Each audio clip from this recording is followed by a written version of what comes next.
What's up, everybody? Welcome back to another episode of Stay Hot. I'm Bladen Kirk, joined as always by my two favorite co-hosts of all time in Matthew Sponhour and Theo Ash. We have a great episode planned for you all today.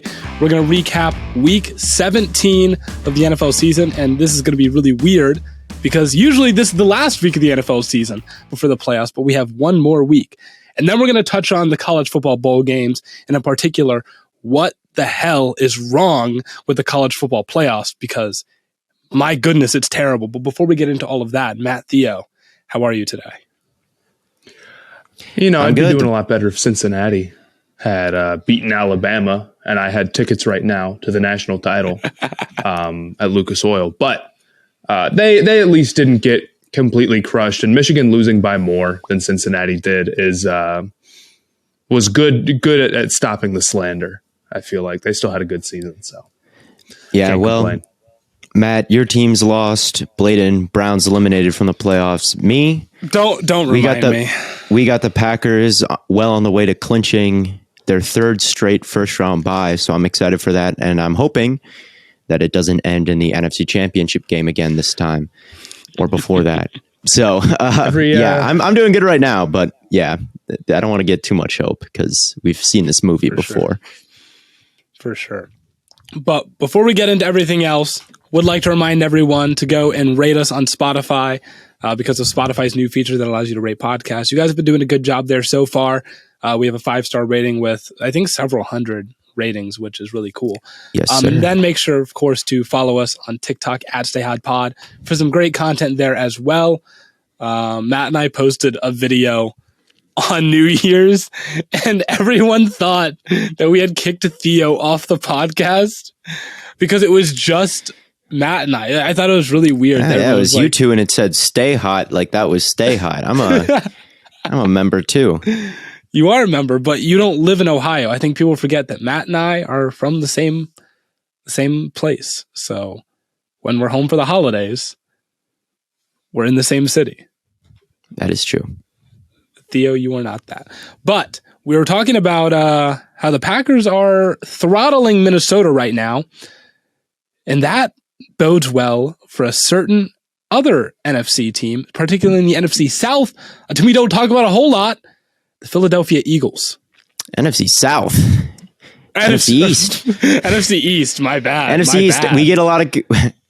People complain, you guys never talk about the Eagles, and they're absolutely right, because there's just not that much to say about them. No one's like comically bad or really having like an amazing season. They haven't really gotten or blown out a whole lot of teams this year. They've just kind of been fine. But they just clinched a playoff spot, assuming Sean Mannion doesn't lead a crazy comeback here. So yes. I want to talk about them a little bit. I watched their game against Washington today, and it's a good team, man. It's if they win a playoff game, it would be surprising. Like it would be surprising if they won a playoff game. They're not that good that they're like dark horses. They're going to be a wild card team to win the Super Bowl like the Bucs were last year. But Jalen Hurts has been impressive, and he was impressive really today. He made a lot of plays kind of out of structure, out of pocket. The Eagles offense did a good job, I think, keeping pressure off of him. But when there was pressure, he would scramble out and convert them. My favorite play of his today was 3rd down and 16. There's pressure coming off the left side. The left tackle allowed pressure, and he rolled out to the right, and he found Greg Ward like throwing across his body over the middle of the field. There were a bunch of plays like that today that were a little bit off script, a little bit on the run, and he still was able to hit on those and keep the offense kind of ahead of schedule there. That offense is not that far away from being really, really strong. The run game's fantastic. Hurts is he's a little up and down, but you can see it with him. Obviously, I think he gets another chance next year. To see how he grows. Definitely. But if I'm the Eagles, you got 3 firsts. I might think about adding another receiver, and then you're giving Jalen Hurts a very strong receiving core, a very good offensive line. The run game's very good. You have him next year. If it doesn't work out, you can move on from him and bring in another quarterback into a beautiful position with a great offensive line and great receivers. So I would like to see them try to add to that and try to strengthen the passing game, not only through Hurts receivers. I might draft 2. I mean, you can do so Two in much. the first might be a little bit too much of an investment. Maybe, but there are a lot of good receivers this but year. Another threat next to Smith, who I've been really impressed with this season, would just be a lot of firepower on one team, especially for a team that can run the ball that well. For sure. They're ahead of schedule, I think. Like, this was not supposed to be the year they make the playoffs, and they still made the playoffs. And they're not threats this year, but they were never supposed to be threats this year. They're ahead of schedule. They've got the 3 first-round picks. I think they need to draft a linebacker. Number 57 today is someone I noticed who is just a little bit late to react to things. Their linebackers are not super great. They could use, I think, maybe a strong edge rusher. They get good pressure up the middle, but their edge rushers are could use some improvement. Slay is getting old. They've got some old guys on that team, whether that be Slay or Cox or some of the other guys on that defensive line. But they could use some youth in the defense. They could use another wide receiver. Jordan Mailata, who was a guy who was competing with Andre Dillard to play left tackle in the preseason. And Andre Dillard was supposed to be a really good draft pick, but the dude stinks. All right. The dude sucked. And Mailata won that battle. And not only is he better than a guy that sucks, he's really good. He's a really good left tackle. So he's been a gem. The offensive line has been good. They've committed to running the ball. And I'm impressed with their head coach, Sirianni. Midway through the season, people were like, why don't we ever run the ball? Like, oh my God, we'd never get any carries. And midway through the season, they just like flipped that switch, changed their identity, and now they run the ball all the time and it like fixed their issues. So I'm impressed with the Eagles. They're ahead of schedule. I don't anticipate them to win their playoff game, but I do like the team and the direction that they're headed in. Yeah, I mean, you look at their schedule a little bit and it's like, what is their most impressive win? I don't know, but there is something to be said for making all your layups and beating your teams that you're supposed to beat. Yeah. I mean, the Dolphins kind of did the same thing with an even more Mickey Mouse schedule. And I saw, Tua's that guy. He proved everyone wrong. Flores, coach of the year takes. And, you never saw any of that with the Eagles, really. So the Eagles are even less Mickey Mouse than the Dolphins, but they're still a little bit, taking just layups. Can we talk about that for a second, actually? Because I focused in on watching that game, knowing the Dolphins had a lot on the line. Oh, boy. You saw it then. Yeah, talk about it. You can't run it back with Tua, I don't think. He was atrocious. I'm so glad people are finally getting on that train with me. Because I said last year they should have just drafted a new guy. Man. I was ready to go. The offensive line is bad, but that doesn't excuse some of the throws that he makes. Nobody is ever just bad because their offensive line. That doesn't happen. The amount of missed throws. There was one. I mean, you posted one of them on Twitter, but there was one where he was rolling out. It was an easy first down. He just missed it. There's just too many throws where he doesn't do where he misses. He just doesn't hit enough difficult throws. No, he doesn't. I don't even know. It's an ugly offense to watch. There's RPOs. And maybe a lot of it is the offensive line. But again, this is supposed to be the most pro ready guy, and he's just not a special talent. He's just not a special talent. And today, I mean, if this game was on prime time and everyone saw it, like, oh my God, he would be getting killed. And I think the biggest indictment of Tua is just how they use Jalen Waddle. They're using Waddle like he's Anquan Bolden or something, like old Anquan Bolden, he's all underneath stuff. And it's like, this is supposed to be Tyreek Hill here. And what is he? I mean, I love Jalen Waddle. I think he's really good. He's a baller. I mean, he's good. He's really good. And they're just force feeding the ball around the line of scrimmage and hoping he can break one out. There's just nothing like he's not down the field. Like if you gave Aaron Rodgers Jalen Waddle, Jalen Waddle's like route charts would look completely different because Aaron Rodgers is like a very skilled quarterback, and the way Tua's limitations are hindering him in they're not hindering him because he's still having a good season, but the way they use him is telling. Yeah. So, I mean, it's not only the limitations of what you can do with him, like you just said with Waddle, but it's not even like he's, Drew Brees from a couple years ago where he's limited, but at least he's great at what he's limited at. He's not. Yeah. Something I saw on Twitter that I thought summed it up pretty well. Somebody asked Nico, Elite Takes, on Twitter. They said, how many games has Tua looked like a top 5 pick? And he's like, none, except for maybe against the Panthers, is what he said. So I think that's a good way to sum it up. I don't know what you do at quarterback. I mean, we talked about all the options. I'm not going to go through it all again, whether Watson's on the table or whatever.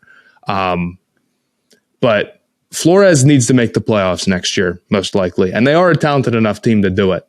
I don't know if unless they see something crazy out of Tua improvement wise in camp, I just don't trust them. Here's one thing I'll say about Tua, because I don't want to spend the entire episode on the Miami Dolphins. When I watch guys like Josh Allen and Justin Herbert throw the football, it looks like it's getting shot out of a cannon. You can almost feel the pressure behind those throws.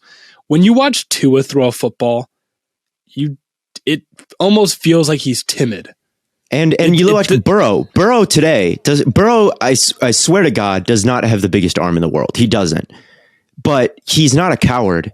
And going into the Bengals game, he is not timid and he is not scared, and he is willing to give those to bomb it down the field to Chase to the best of his ability, give him those 50-50 balls and let his guys win. And he is someone who is actually smart and actually reads things out and is just more accurate. He doesn't have like the greatest skill set ever.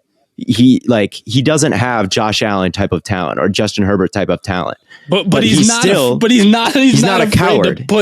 He's not afraid to use his arm a little bit. He goes out there with some swagger and maxes out his skill set and does a good job.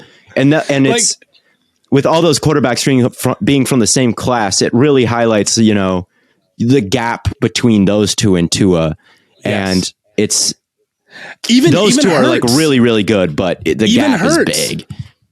I think even Hurts is showing a lot more promise in terms of aggressiveness and just like just like all that stuff you talk about with Burrow. I think even Hurts shows a lot more of it than Tua. And Hurts is still developing, but I think with him, it's like you see the upside a little bit more with. I mean, what are we? And the Eagles are making the playoffs. Like what? Yeah, and the Eagles are a playoff team. So for as much credit as you want to give Hurts for that, it's just a tough situation for Miami. Yeah, it really is. But speaking about the Bengals, they clinched the playoffs today. Not just clinched the playoffs, they won the AFC North, which broke my heart. It was funny looking back. My heart. Everyone, of course. Obviously, I'm the guy you're going to hang up and flog in the streets for the Bengals takes. That's me. And I own it. All right. Everything I said in that video the opposite happened. But I went back today. I'm like, was I crazy? I go back and look at the preseason odds for Super Bowl. And the Bengals had the third worst odds. Like Vegas had them as the third worst team in the league. And they were high on the Browns and they were high on the Ravens and they were relatively high on the Steelers. Like, for the Bengals to be in the position they're in now is pretty crazy, considering how highly all the other teams in this division were kind of regarded, outside of maybe the Steelers. But even the Steelers, some people, thought they would be same old. And to some extent, they kind of happened. But I digress. But for the Bengals to be the one to clinch that is pretty crazy. And I said this on TikTok, but I mean, everything is going right for them right now. I hear the stat that they're the least penalized team in football. They've just got everyone healthy. And today, even more than Burrow, I thought was Jamar Chase day. Like Jamar Chase is having like a better Justin Jefferson had like the best rookie season for a wide receiver ever for like 1 year, because I think Chase is even more impactful to the Bengals winning and losing games than even he was. Like, it's crazy the day he had today. My gut is telling me that this is the new thing and that it'll be every couple of years. Maybe every like 2, 3, 4 years is going to be a new person who has the best rookie receiving season ever. I mean, that kind of happened with quarterback too. We saw Baker Mayfield break the touchdown record. And then what was it, 2 years later that Herbert did it? Yeah, and before that, I think those guys were better than Wilson Ricky Campbell, and Luck also did a good beat it. Peyton held all the records for a while, and then it just got beaten simultaneously a couple times in a row, or a couple times in a short amount of time. But that might just be because of the nature of the league. I mean, it's cool for the Bengals. They still have to get the monkey off their back of winning a playoff game because they haven't in 32 years. I'm looking at their stadium right now. I can just barely see 91, the corner of it through my window. But it might, maybe I'll go. I don't know who they would end up getting matched up with in the AFC. I mean, it'd be the 5 seed, right? No, because they won their division. Yeah, well, yeah, because they play at home. They could be a lot of. I believe it's the Patriots. If everything of all the favorites win next week, I believe it's Bengals Patriots in Cincinnati. Which would be Patriots put up 50 points today on the hapless Jaguars. So I think that would be a fire playoff game. Bengals, Patriots in Cincinnati. I think that would be rocking. Really good offense versus really good defense. Okay.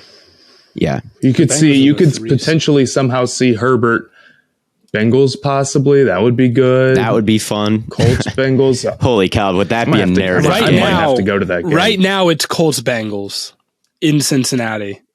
Yeah, it's looking like probably they'll win the division, so it's looking like probably Chargers, Patriots, Colts, and all of those games I think would be pretty fire. Those are 3 good wild card teams for the AFC. That would be a tough out for any team in there. But yeah, so at any rate, I think Chase today, going back to him, I mean, Burrow played good, but his passing chart is hilarious. Nothing over the middle of the field at all. Everything is off to the sides, and I mean every single throw to the sideline or short. And they just went cover 1 or man coverage, and the amount of jump balls Burrow gave Chase, and Chase won every single one of them. Every single one of them, it seemed like. It was crazy. I don't know if I've seen a more dominant wide receiver game in a while. It was like watching Calvin Johnson, except instead of 6'6", he's 6'1". It's crazy. It's that's really what it's like. I mean, is that not what people said about Burrow or Chase when he was coming out of college? Is it that he's just that guy? And he when he plays, we talked about this in early on in the year, he plays like he's 6'4", 6'5". Yeah. Right. He doesn't look like he's 6'1" when he's on the field. And he's fast. He's fast as, I mean, you watch the 70-yard touchdown or whatever it was where it was one of those plays where it's a screenshot and there's 3 guys in front of him and someone tweets, he scored on this play. It was one of those yak plays. He's fast. He's not that huge of a wide receiver. He doesn't have these crazy long arms or these crazy height or length. He just wins. I don't know. He's just good at getting the ball. And he's strong as, I think he's just strong as shit. It is a testament to strong hands and great body positioning. He knows how to put himself in position to get the football. He knows how to go get the ball. It is incredible. Late hands too. He doesn't need he just flashes them real late and just engulfs the ball, and he's strong and he bounces off things and he's not scared to get cracked and he's not scared of anything. And it was an incredible day from him. Probably maybe the best wide receiver game of the year. I don't know if it was yardage wise. I would bet that it was, but even if it wasn't, I can't imagine those plays happening with a higher degree of difficulty in a bigger spot against the Chiefs to win the division. I mean, that was the best wide receiver game of the year from him. And Burrow played good too, and he gave him those opportunities, but mostly it was Chase just mossing people over and over again. And Mahomes also, oh my God, Mahomes played out of his mind in this game. And it didn't Hill matter. Couldn't quite bail him out sometimes the way Chase could, because if he could, there was a drop touchdown and that dropped 60-yarder right before halftime. I think they would have won this game. But Mahomes, it wouldn't surprise me if PFF graded Mahomes' game above Burrow's. Not that that's the deciding factor on how well they played. But now, here's knowing Pro Football Focus, it would surprise me. If they're not as much Mahomes fans as they are. They maybe, Burrow but they fans. also might say so much happened that was yak, so much happened that was contested catch for Burrow, whereas Mahomes was on target and kind of creating more stuff. I don't know. That might be what I I'd agree say, with you. but I think Mahomes they out would of his grade mind. Mahomes as a better quarterback, but I think they would give like Jamar Chase, like he might get like a perfect receiving grade. He should. He better. Oh my God. First of all, he is offensive rookie of the year. No question about it. Yes. Yes. Was it the first or the second touchdown that he caught in the end zone? And he he has a DB draped all over him and he like reaches behind him. That happened like 3 or 4 times in this game. I believe it was the second touchdown and the first was the long one that he broke for about 70 yards. But I was just like in awe. I'm like, oh my, who's doing that? How many receivers are making catches like that ever, let alone multiple times a game? Not many. Also, Daniel Sorensen. That guy, Chiefs, fix it. This offseason, please fix it. I posted a picture of a video review of Cordero Patterson. And on one of them, he was on the Vikings. And that was when he first got drafted years and years ago. And who was in that video on the Cordero Patterson highlight reel? But Daniel Sorensen years and years ago. It's like he's been there forever. He hasn't been good. He's been good for like one playoff game. The angle he took on, I think, the second or third Jamar Chase touchdown, the one that was wide open, was just a joke. Like, what was he doing? Just took a horrible angle. He's horrible. So hopefully they get that worked out.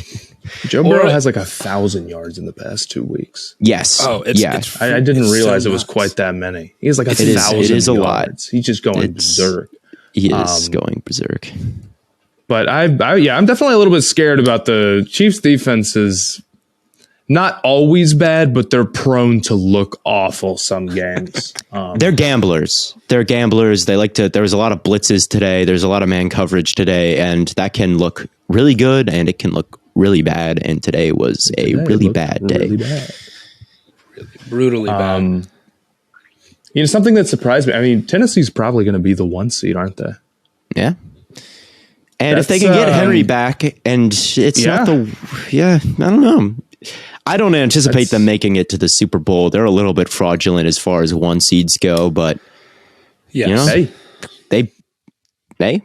made it there. You got your bye, and it's a brutal week of wild card games. So it's good to miss out on whatever that bloodbath is going to be. That is very. It wouldn't surprise me if any of those wild card teams could beat the Titans. So it's good for them to get that break potentially.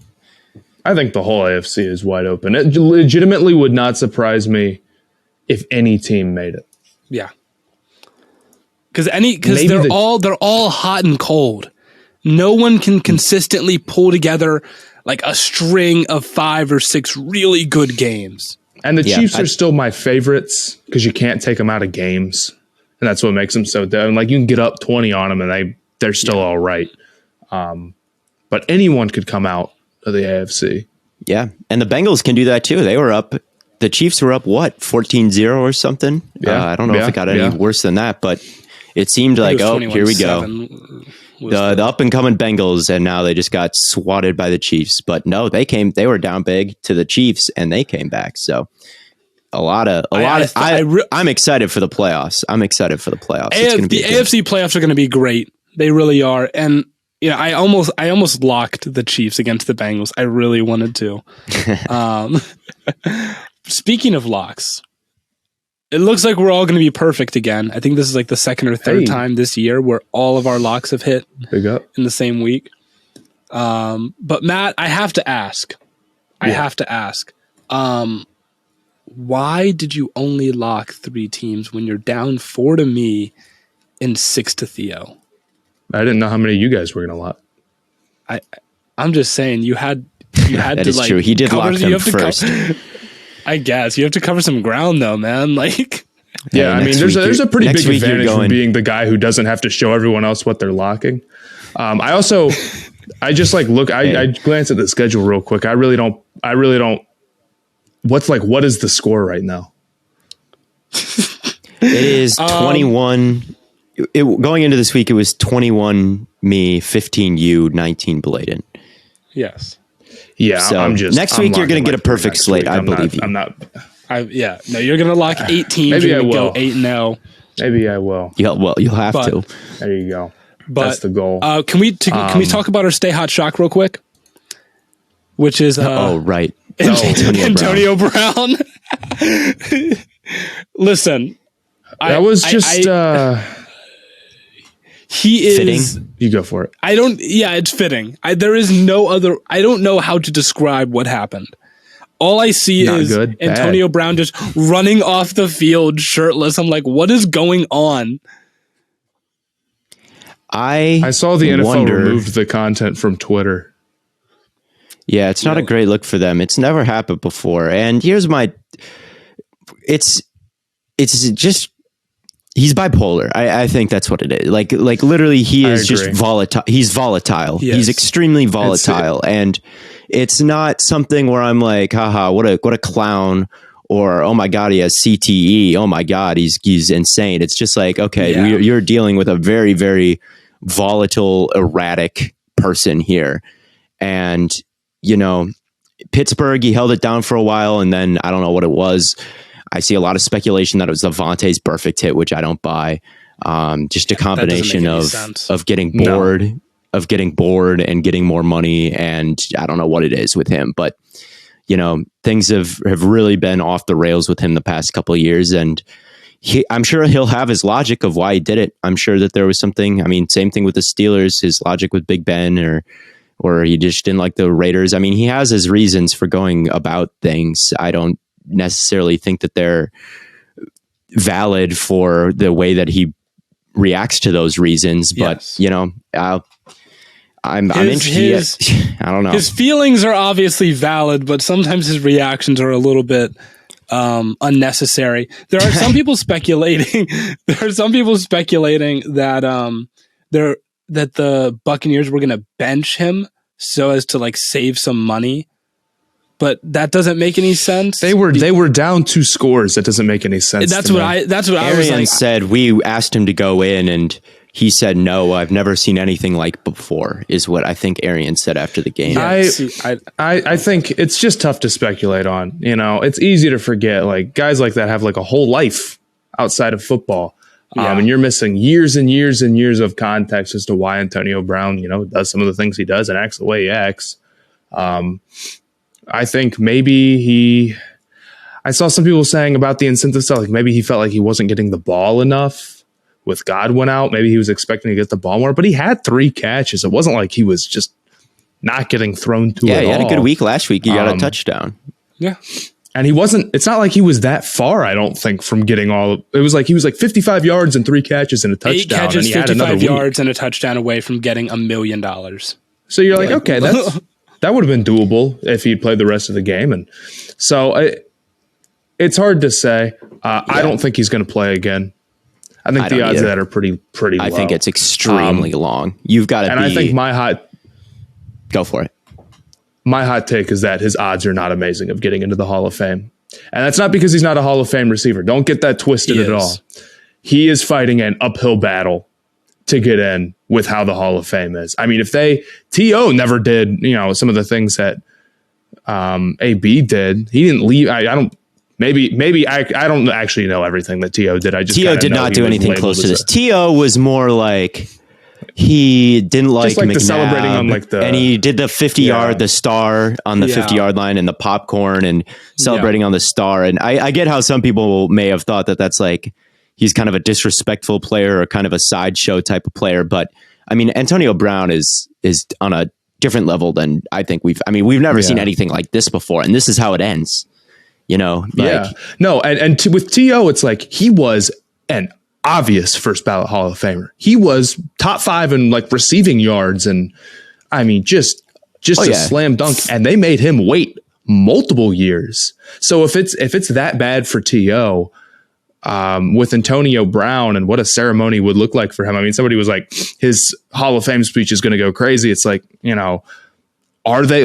long is it going to take for them to let him in? Yeah. If they do. It would have to be a completely new generation of voters, which might be true, or ones that might not be so uppity. Yeah. But that could happen. Or maybe it's a long time and he is just an old man. And then someone is like, hey, what about this guy? Why didn't we let him in? Why didn't we let him in? Remember and everyone had kind of forgotten. But yeah, I agree. In his current state, I don't think that people will want to honor him like that. I think that he's just he kind of dishonored the game by quitting.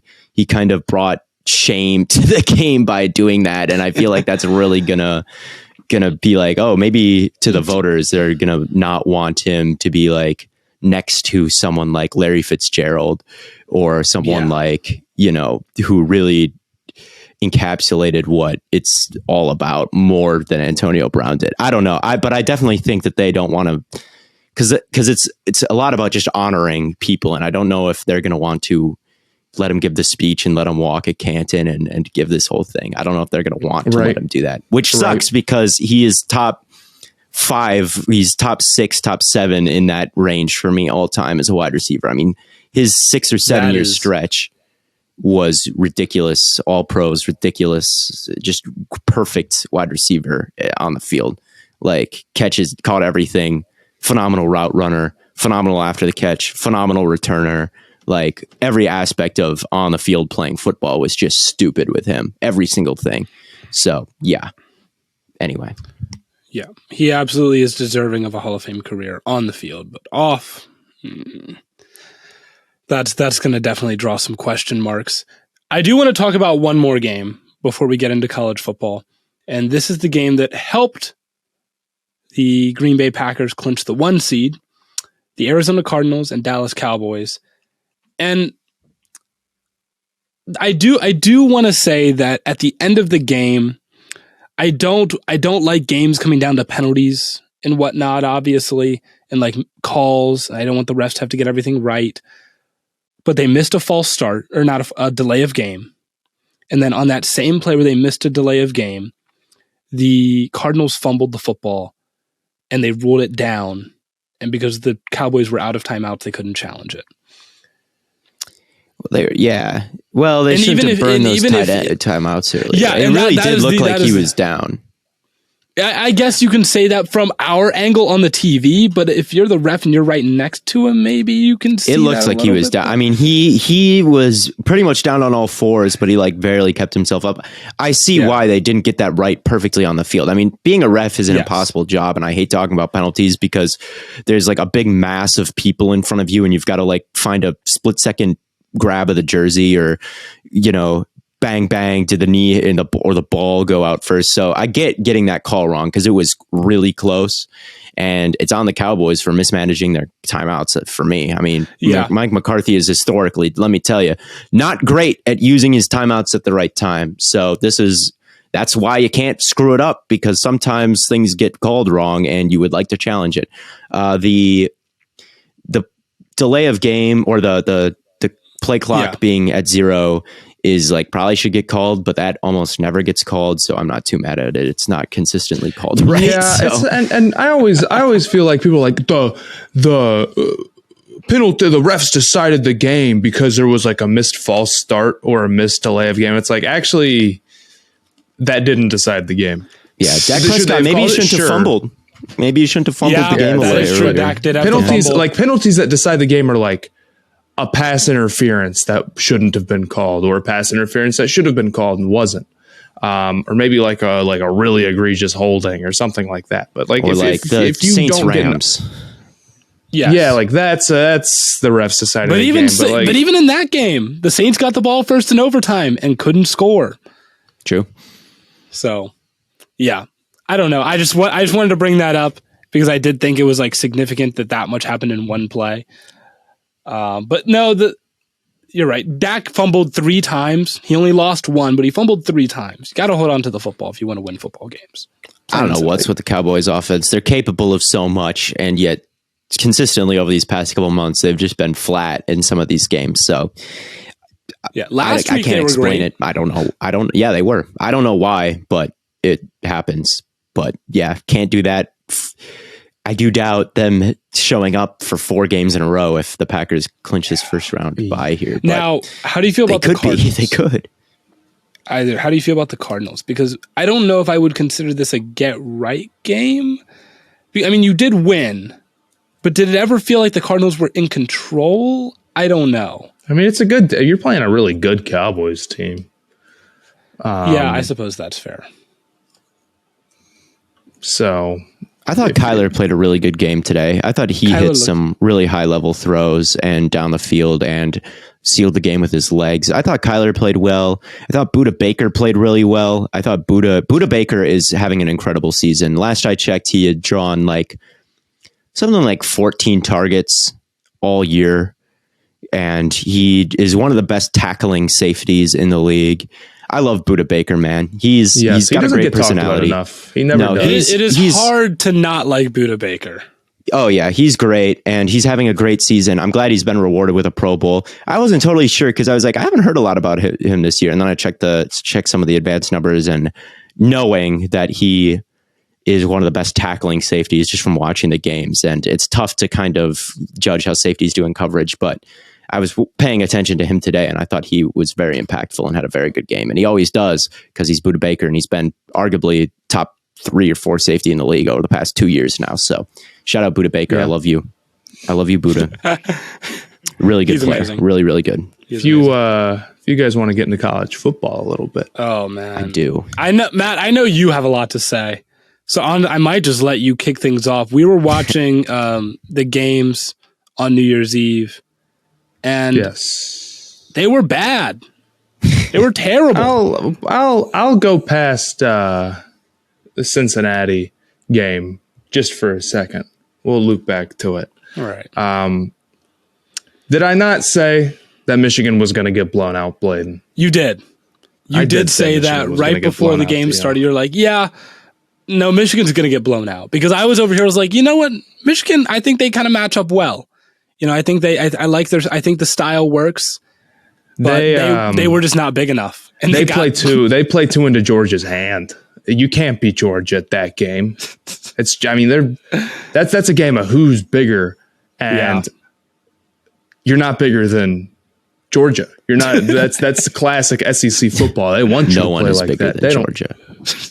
Yeah, I remember we're watching like the offensive line versus Michigan's defensive line, and it is a massive difference in size. They're just big. Aiden Hutchinson had that one play, and I'm not saying Hutchinson played bad or is the reason why they lost. Yeah, that one player he got blown up. It was bad. And Michigan. I know this is going to sound dumb, but if you take those, they have a pair of first round edge rushers. You take those guys off the roster. Maybe that is stupid, but I'm not that impressed with the overall talent. You get rid of guys' best players. Yeah, right. I'm not that impressed with the overall talent that Michigan's defense has. I mean, Bennett looked pretty good, or at least they made Bennett look good. McNamara looked awful. But yeah, I thought Michigan was going to hang. I thought that the edge rushers combined with Stetson Bennett in the pocket was kind of a bad combination brewing for Georgia. Maybe not. I mean, that's basically where I was at. I was like, edge rusher's good. Georgia quarterback kind of bad. Get him uncomfortable. Yes. It'll be a low scoring game. And, try to hit some stuff, go out super aggressive, go for it on all of these forced downs, maybe break out some trick plays. But instead, it was Georgia breaking out the trick plays and Michigan who came out pretty vanilla. So, yeah, it wasn't a great showing for some Michigan Wolverines here. And they didn't match up well. I mean, their identity, you saw the offensive linemen rolling up in the shades and the run the damn ball shirt. It's like, no, do not do that against Jordan Davis and Wyatt and these guys and Jacoby. And these guys, you just don't do stuff like that. You just don't give the other team the bulletin board material. Michigan cannot. Harbaugh did the same thing, and I know it was after they beat Ohio State with a third base comment. That will come back to bite him. Eventually, that will come back to look dumb. And Dabo Swinney did the same thing against Ohio State too and didn't rank him in the top 10. Stupid, especially in college. You just don't do that type of stuff. You got to be more careful. And you know what? An Alabama Nick Saban coach team would never do that. And it's not for no reason. He would go nuts if his team did that. Oh, yeah, so Nick Saban. I think a lot of people picking Michigan. I'm not saying you, Theo, but a lot of people are picking Michigan just because they wanted a reality where it wasn't the most boring option for the national title. That's kind of where I was Michigan at. To upset. Yeah, I picked right. It's like it can't just be Georgia and Alabama again, but it can. I saw too many people betting on the losers, and I was one of them. But like, Cinci and Michigan have great chance, especially Cinci. And going into that conversation, it was a valiant effort. I thought the defense played really well. I thought Sauce Gardner held up his end of the bargain, and the cornerbacks held up their end of the bargain. I know their guy and Jameson Williams left hurt, but when he did, it was a good portion of the way through the game, and he had like 5 receptions for 25 yards or something. Even when Williams was getting the football, he was always going away from Gardner. They were motioning him, running jet sweeps with him. They were never just like, we're just going to line you up and you're going to go toe-to-toe with Gardner. A lot of stack formations with guys behind the line of scrimmage to prevent Cincinnati from really jamming them, which is smart. Don't do what they want you to do. But I thought the defense kind of held up their end of the bargain. But what was the first drive, right? Run, touchdown, right? Yeah. It always did. It always felt like Bama, if they really had to, could go back to that. And they had something that Cincinnati just couldn't really stop, and that was the difference in the trenches was apparent. Well, and this is the common theme for this is why people who like try to compare college football to like college basketball or the NBA or the NFL are a little bit misguided. It was the same thing as the Michigan game. Now, Cincinnati, even though the scores were similar, Cincinnati held up a much better fight than Michigan did. The Michigan game, you're like, this is just completely over. They have no chance. Cincinnati did what they could, and they were a couple plays away from making that a really close game. But they're just not, they don't have the size in the trenches. And this is why a mediocre SEC team like Auburn has a better shot of upsetting. Or at least an even shot of upsetting as maybe a really, really good non-SEC school, because maybe they're not as good. Maybe they don't have the receivers. Maybe they don't have the quarterbacks. But you know what they do have? The SEC size, and that is the hard thing to overcome. It's easy to upset. Like March Madness has tons and tons and tons of upsets because you don't have that same disparity between the best and the 64th best team as far as just like, if they're bigger and stronger than you, what can you do? You know, you're fighting such a ridiculous uphill battle. And this is why it's such a struggle. It's why it's hard for me to get on board with the 12-team playoff. Because, I mean, you don't have 4 teams that are good enough now, right? So if you go to 12, I just don't see it. It just devalues the bowls even more. Yeah, and getting into just kind of the structural flaws of it, I mean, I don't have much interest in a lot of the bowls. I watched the second half of the Rose Bowl, which was awesome, and the Rose Bowl is consistently awesome. And I watched the Sugar Bowl, which I thought was a decent game. But are those going to exist anymore?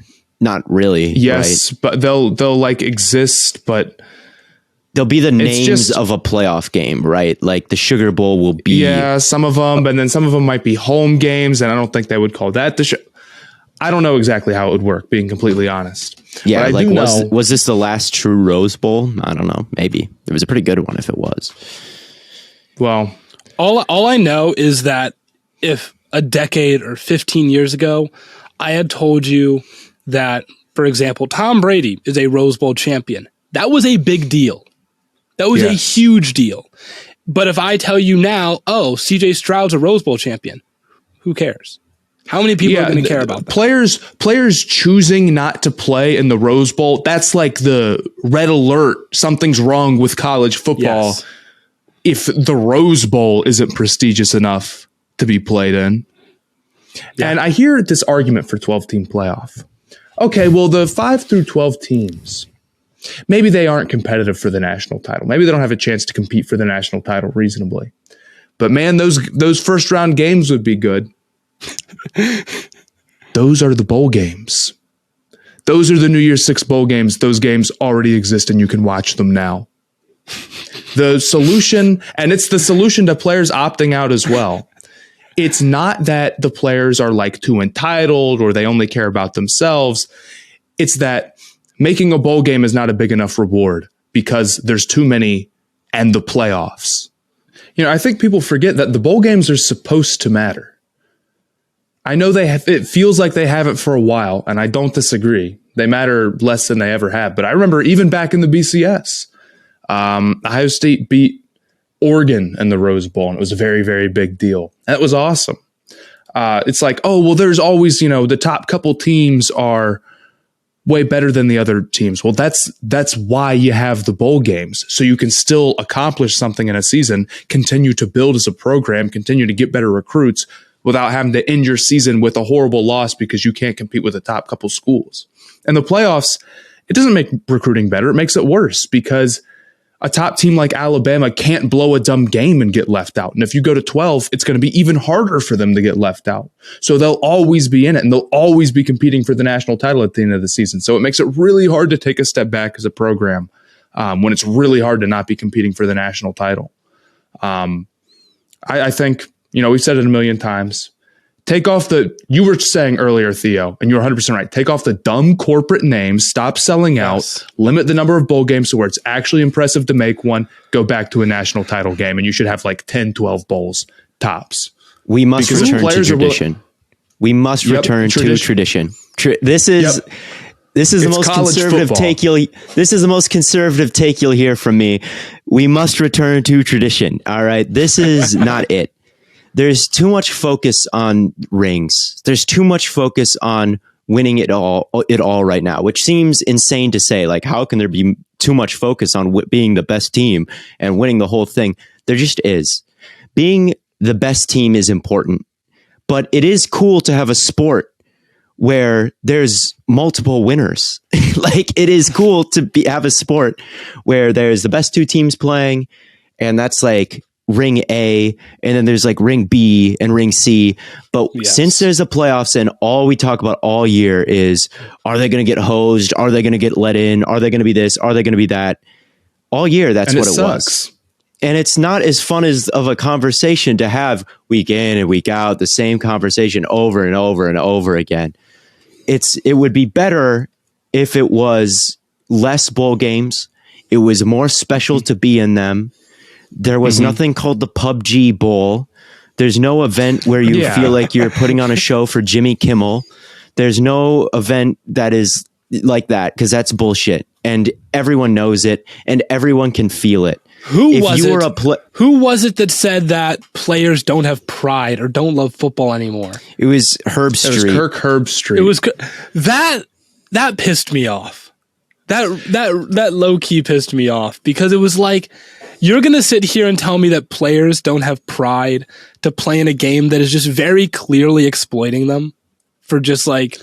It's the other way around. It's the bowls are failing the players, not the players failing the bowls. Yes. And limiting the number of bowls and making it feel like they're more valuable to be in, and limiting the playoff would actually do more for teams. Not like, how people complain, oh, well, if you lose a game, then your season's over. But if the bowl games are valuable to go to, even if there's less of them, it actually makes it feel like your season's longer, because there's still something to achieve if you're not in the playoffs. And it's always been in college. The reason why college football doesn't work the same as the NFL, they're like, well, the percentage of the teams that get into the playoffs are ridiculously low compared to the NFL, right? You've heard that before. Well, the reason for that is because if you were to do the same percentage and put like 30 teams or 40 teams in the college football playoffs, which would be the equivalent for the NFL, the gap between the best and the worst team is astronomically wider than it is in the NFL. So you want to reward maybe a similar amount of teams, probably less than 40, but a similar amount of teams, but you can't have the top guy playing the 40th or the 30th best. And that's why the bowl games are a thing. And that's why they worked for so long. But it makes them more money to have a trillion bowl games and have playoffs, and it will make them more money to expand to 12. But it's not better for the sport. It's not. And it's broken. Rutgers played in a bowl game. And I get that the circumstances were weird and a team had to, drop out and someone had to step up. But Rutgers was 5-8. Like, for them to even like have the opportunity, be next up. They shouldn't be next up. Right? It should be, you know what I mean. And it's like, it is true. It would be better if And I get that there's always been sponsorship names, and people pointed this out when I posted it. They're like, oh, it's always been the All-State Sugar Bowl, and it's always been presented by this ad campaign. And I get that. But it's just gotten over the top ridiculous when I see the Jimmy Kimmel Bowl. The Jimmy Kimmel one was so the Jimmy Kimmel Bowl drives me insane. Sorry, Jimmy Kimmel, but fuck you for that. All I'm saying is I wouldn't stand for like a Blade and Kirk Bowl. I wouldn't either. The Stay Hot Bowl. The Stay Hot Bowl. The Blue Wire Bowl. The Stay Hot Bowl would go crazy, and you know it would. But no one wants to watch like Miami, Ohio, 7-6 Miami, Ohio play 6-7 North Texas. Who cares? Like, this is a Miami of Ohio student saying that. It's like I go to Miami of Ohio, you know. It's like literally, like I know people that are on like the dance team and the cheer team, and they were like, "We don't want to go to this bowl game." It reminds me. It reminds me of you. You hear those hypothetical situations where it's like, what if we made the best two teams that didn't make the playoffs play, and they get the number 1 overall pick in the draft? Or what if we made the two worst teams play, and the winner gets the number 1 overall pick? Have you ever heard these hypotheticals before? Mm-hmm. I've heard those. You hear them all the time, but it's a horrible idea because why on earth would you make grown men who just put their body on the line for the entire season and now are probably very much looking forward to this break play for such a useless thing like, oh, your draft pick replacement is a little bit better? It's just inhumane to put these guys through this. And it's not the same thing, but I feel a little bit like that for some of these bowl games where it's like, imagine being a guy and receiving the news that you are playing in the Jimmy Kimmel Bowl presented by Stifle. Like really, how would that make you feel?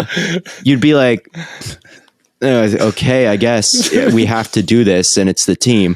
But no one's getting excited for it. And if there's bowl games at the bottom that are like that, that feeling of trickles all the way to the top. Like if every bowl game game should be something. And now it's like maybe 3 of them are.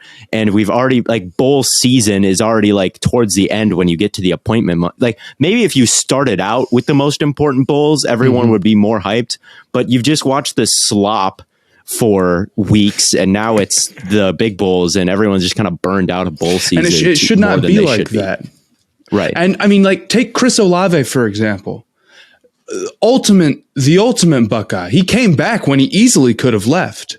He easily could have left for the draft and been at worst a 2nd round pick. And he came back because he wanted to play for Ohio State. And even he knew it was smart to opt out for the Rose Bowl. And that's like the best possible bowl game they could have made. But because there's so many, and now tacking on the playoffs, it just makes every bowl game feel like it's not that big a deal. And in the BCS, at least the BCS bowls felt like they meant something. It just sucks that the solution to all this is something that is so absurdly unlikely to happen. Will you guys take less money and stop selling out? No, they won't. It won't happen. But it is the easiest. Like it is the easiest thing to do. It's something that we've already had in place. It is. I don't know. It sucks. Return to tradition. Return to tradition. Make college football great again. Make college football great again. Make college football great again. I'm putting on my red hat and saying, "Make college football great again." Can we get hats that say "Make college football great again"? I think that'd be funny. I'm not wearing anything that says "Make anything great again" even as a gimmick, but I agree that that's what we need to do, and I don't know how because. Again, people are it's good for the bottom line of the sport to do it like this. It is. So hopefully, I hope someday some team just opts out and they say all this to the bowl and they release a statement or something. I don't know. I don't know if it'll happen, but if like teams start being like, this bowl game kind of seems lame, that's what I see maybe the solution being. But, you know, for some of these programs, they just don't have the luxury of doing that. But I'd like that to see that from someone who would like the bowl games to return to the old ways. But anyway, speaking of the Rose Bowl, for one quick second, what a freaking game though. Like, oh my God. Oh yeah. We spend all this time bashing the bowl games. Let's talk about Jackson Smith and Jigba, who had like literally, didn't he like set the record for most receiving yards ever in a bowl game. Not most yards ever in college football, but most yards ever in a bowl game. And Stroud, Ohio State will never not have amazing receivers from here until the end of time. Brian Hartline is the best position coach that has ever lived, as far as I'm concerned. He is. No, he's a great receiver coach. Yeah, Ohio State loses 2 first-round draft pick receivers, and the guys behind them are somebody who breaks the bowl game record, a Hall of Famer's son, and the number 1 wide receiver recruit in his class. So, also, I don't know what you do about that. Smith-njigba also was the leading receiver for Ohio State this year. Quietly had 1,600 receiving yards. Yeah, I was surprised to hear that was the case. And not only that he was leading, but he was crushing the other 2 in production. Because Garrett Wilson might be the best wide receiver in the draft, and this guy thoroughly. They might have like number 1, number 2 receiver in the draft. I mean, they have. I mean, Olave holds like a lot of Ohio State receiver records. Wilson's the best receiver in his class, and neither of them were even the number 1 leading receiver on the team. The Ohio State going into next season is going to have like 3 Heisman candidates on offense. And Henderson. I was proud of Utah though for representing the Pac-12 somewhat valiantly. They played a good game, and the Ohio State defense was just slow. Or I guess maybe not everything is about Ohio State, but they were able to go toe to toe with one of the best teams in the country. Definitely, I think one of the best 4 teams, but you couldn't really give it to them because they did lose that game to Michigan. But when in a simulation 100 times, they're one of the 4 best teams in the country, and the Pac-12 kind of stinks, but Utah. Shout out Utah for being half decent, and Lloyd and their quarterback who did get knocked out, but he was playing well, and they were a good team. So shout out Utah. I will say that Ohio State. I know a lot of people are going to say like, "Man, I really wish we'd gotten to see them against Alabama and Georgia." Let me tell you, Ohio State would not have stopped Alabama or Georgia from running the ball ever, not one time. No, we saw what happened against Michigan. If you transfer now, you can probably start at linebacker for Ohio State next year. Me? It's me? rough. I was going to say me. Do you think I can start at linebacker? I'm just talking to the listeners in general. It's high school it's seniors. Not all their fault. High school seniors. You've got play guys linebacker, who are like running back and tight end and whatever transitional players to play linebacker. It's the defense is a mess for them. So I think that winning the Rose Bowl like this is probably the best possible outcome, or is at least a really good outcome. They should be happy with finishing off the season strong. Yeah, the way things looked at the beginning, it kind of looked like, oh boy, might be the worst Ohio State season in a while. But they didn't make the playoffs, so maybe it was the worst Ohio State season in a while. But Stroud looks good, the future looks bright, and the defense probably won't be this bad again. Hey, if a rebuilding year involves you winning the Rose Bowl, even if it doesn't matter as much as it used to, you got to be a little proud of that. Yeah. Anyway, I think that kind of wraps things up for us. I do want to mention. Matt, you have something? I forgot to bring it up. Entire career at Cincinnati, 0 touchdowns given up. Sauce Gardner, he is cornerback 1, as far as I'm concerned. That's a pretty astounding stat, 0. I mean, and you can tell me all this crap about he played in the AAC or whatever. Jameson Williams was I will take this to my group. Jameson Williams was afraid of Sauce Gardner. Either that, or at least Nick Saban was afraid for him. And you can, all you had to do was watch the Bama game, honestly, and you could tell that he severely affected what Alabama wanted to do in that game. I'd agree. And it doesn't get every single game he played in, the opposing team had to completely change their game plan around how unbelievably good he was. I don't think it's been a while since I've seen a college football player, or at least a cornerback, do that. I mean, it's you can forget he's playing because they just never ever throw to him no matter what. It's bizarre. I'll be honest, I haven't watched all the other corners or anything. I have a very hard time believing that somebody is doing what he's doing at the cornerback position. And I'm confident he'll be good in the NFL. I'd agree. Also, shout out the college football playoff for offering Skycam as a angle to watch the game. And I love it. And I watch it every year.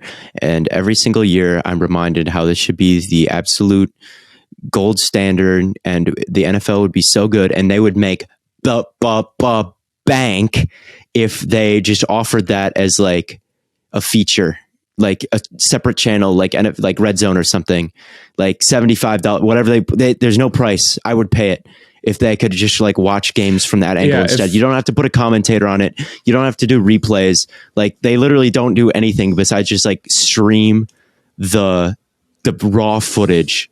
And it's so awesome to me. It's the easiest thing in the world and they just don't do it. Well, here's what you do. Complain. You offer that as like its own service. And then with the money you make from that, you can cut the Jimmy Kimmel Bowl and the PUBG Bowl and you'll be about even. Yes, and everything will be fixed. Skycam will fix this sport. Oh my gosh. It could, but they don't want to do it. Or we need the Madden angle. We also need that. That is the Madden angle. Skycam is the Madden angle, like behind him with the spider camera thing. Not the all 22 way high up. Okay. Not that. Okay. Skycam being the people will know what offensive linemen do. Oh my god, dude! Watching it from that angle, like I don't even think Ritter played that incredibly horribly.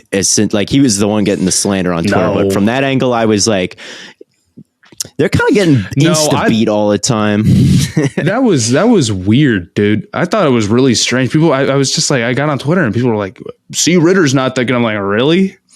I know, he had a couple dropped touchdowns. Yes, and he wasn't perfect, but to blame that game on him was. I don't think Young played all bizarre. That well. I don't think Young played all that well. He didn't really play all that great, but Ritter hit a wheel route at the end of the game that was just sick with a capital I S had somebody tweet out about my Bryce Young was not playing that good take. So it's strange for me to hear that you agree that he was not playing that good, Theo. He wasn't playing like. It depends on how that good is. He was fine, I thought. I didn't think he wasn't like Georgia. Like that to me is like, oh my God, he wasn't like that. That was not a good sequence of moments for me. I texted in the group chat, Bryce Young doesn't look that good. And then they score a touchdown. And then I checked Twitter. Well, it was just funny because that screenshot, because one person was saying Bryce Young looks... there was like you saying Bryce Young doesn't look that good. One tweet that said Bryce Young sucks. Another tweet that said Bryce Young is so impressive. And then the tweet below that said Desmond Ritter needs to become a full-time dad because his football thing isn't working out. Like those tweets and like all those things on my screen in succession made me laugh. So that I wasn't like just your take there. I just thought like all of those things being on my screen at once was fun. Like we got two tweets slandering Young, one tweet saying Young is good, and one tweet just slandering Ritter for some reason out of nowhere, even though he's like not playing offense. Yeah. No, I was gonna. It just those drop touchdowns killed me. His stats could have looked so much better. It really could have. Before we get out, I do want to say that we wrapped up the Stay Hot Fantasy League today with Theo and I played in the toilet bowl. Theo beat me. Yes, sir. So I came in last place in the Stay Hot Fantasies. Theo came second to last. I have the best second to last fantasy team ever. I don't care. And the winner of the Stay Hot Fantasy League was the Fanalize Sports, which by some miracle, this man auto-drafted and has not posted on TikTok all season long. Theo, were you the one that tweeted that out? He's got Burrow. He's got Burrow, Cup, Jonathan Taylor, Burrow, Cup, and Jonathan Taylor, and that's about all you need. Cup and Jonathan Taylor is enough, and he won the whole thing. He won the whole damn thing. I finished in fourth to last. So of the Stay Hot crew, oh boy, we were all bottom four, though. I'm only saying this because I'm going to finish last in the lock competition. So I'd like the listeners to view it as me breaking even. Fair enough. Sure. We'll give you that win as deserved. But I do think that kind of wraps things up for us. As always, tons of content coming your way on all platforms. We will be back Friday, preview week 18, probably talk a little bit of NBA. We haven't done that in a while. And yeah, so we'll be back on our normal schedule, barring any, inconveniences. We are going to be getting more guests on the show. So we have some ideas for that. If you have any ideas for guests that you want to see on the show, obviously tweet at us, tweet at whoever you want to be on the show, and we'll work on getting them on. Don't miss out on all the content coming your way on all platforms, TikTok, Twitter, etc. As always, from Corn Boy, Gambling Addiction Boy, and Lemon Boy, here are the Stay Hot shout-outs, and we'll catch you on the flippity flop. Braden Brown from Williamsburg, Iowa. Patriots clinched playoff spot today. I'm a little worried about next week against Miami because they're just going to want to beat us like they did week 1, but who would have thought the Patriots team makes playoffs this year? Merry Christmas, Happy New Year, see you all on the flippity flop. Hey y'all, Will from Gainesville here. Just your Jags fan checking in to say we're no good. There is nothing redeeming about this team. They're terrible. They can't block anybody. Receivers can't get open. They can't cover anybody. Defensive line gets no pressure. Max Jones out here looking like Tom Brady. It's just terrible. I mean, it's no good. Duval, whatever. Hey, this is Max Quintero from Charlotte, North Carolina, and I have a lot of questions, but my main question is why? Why have Matt Rule? Why play Cam any snaps? Why start Darnold? Why David Tepper doesn't sell the team? Because he does not promote winning in this organization. This is far worse than anything I've ever experienced in my limited Panther years, but this is just sad, pitiful, and downright an embarrassment. This is worse than being a Browns fan in 2016. This is worse than being a Lions fan in 07. I can't comprehend how it could get much worse, but we're keeping that rule, so that's how it can get much worse. Thanks, guys.